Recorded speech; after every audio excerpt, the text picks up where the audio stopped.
সালাতে মোমেনদের শরীর থাকবে দৃঢ়, কারণ আল্লাহ বলেন, মুনাফিকরা যখন সালাতে দাঁড়ায় তখন ঢিলে ঢালাভাবে দাঁড়ায়, কেবল লোক দেখানোর জন্য, এবং আল্লাহকে তারা অল্পই স্মরণ করে। তারা থাকে দোটানায় দোদুল্যমান, না এদিকে না ওদিকে। দর্শক, ইসলামের প্রকৃত সালাহ যে কতখানি শৃঙ্খলা শেখায় তা ফুটে ওঠে এর নিয়ম কানুনগুলোর মধ্যে।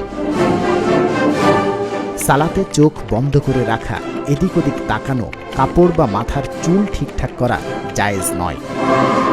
চোখ বন্ধ করে নামাজ পড়া নিষেধ, কারণ একাগ্রতা নিবিষ্টতা এখানে লক্ষ্য নয়।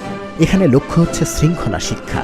সামরিক বাহিনীর সৈন্যরা কুচকাওয়াজ করে যে প্রশিক্ষণ নেয়, কোনো সামরিক বাহিনীর কমান্ডার যে কারণে তার সৈন্যদলকে চোখ বন্ধ করে কুচকাওয়াজ করতে দেবেন না, ঠিক সেই কারণে চোখ বুজে নামাজ পড়া নিষিদ্ধ।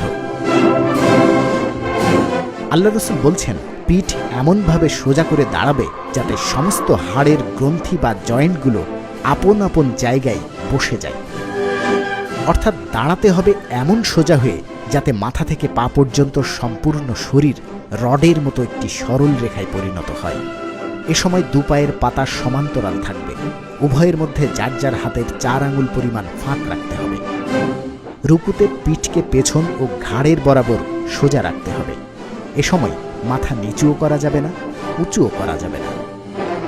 সাজদায় 2 বাহুকে দেহের 2 পাশ হতে পৃথক রাখতে হবে এবং দুপায়ের আঙুলগুলোকে কাবার দিকে মুড়িয়ে দিতে হবে। এ সময় দুপায়ের পাতা সম্পূর্ণ খাড়া রাখতে হবে। রুকু ও সাজদায় 2 হাত দিয়ে 2 হাঁটুকে এমনভাবে ধরতে হবে যেভাবে বাজ পাখি তার শিকার ধরে। 2 জানু পরস্পর সমান্তরাল থাকবে। সাজদা হতে উঠে এমনভাবে সোজা হয়ে বসতে হবে যাতে মাথা, ঘাড়, মেরুদণ্ড একই সরল রেখায় থাকে। 2 বাহু সম্পূর্ণ সোজা ও দৃঢ় থাকবে। সালাম ফেরানোর সময় ঘাড়, মেরুদণ্ড একদম সোজা থাকবে। শুধু মুখমণ্ডল কাঁধ বরাবর সম্পূর্ণভাবে ঘুরে যাবে। এ সময় শরীর বিন্দুমাত্র নড়বে না বা ঘুরবে না। এই হচ্ছে সালাতের মোটামুটি বাহ্যিক রূপ। শুধু তাই নয়, ওই লাইন আবার সামান্য বাঁকা হলেও নামাজি মাকরুহ হয়ে যাবে। আল্লাহ রাসূল সাল্লাল্লাহু আলাইহি সাল্লাম নামাজ শুরু করার আগে নামাজিদের লাইনগুলোকে ধনুকের শিলার মতো নিখুঁত সোজা করে নিতেন। তিনি বলতেন, আল্লাহর বান্দারা, তোমাদের লাইনগুলোকে অবশ্যই নিখুঁতভাবে সোজা করবে, তা না করলে আল্লাহ তোমাদের মুখগুলো পেছন দিকে ঘুরিয়ে দিবেন। খলিফা ওমর রাদিয়াল্লাহু তাআলা আনহু নামাজের আগে জামাত সোজা হয়ে দাঁড়ালে চাবুক হাতে লাইনের মধ্যে হেঁটে হেঁটে দেখতেন লাইন নিখুঁত সোজা হয়েছে কিনা।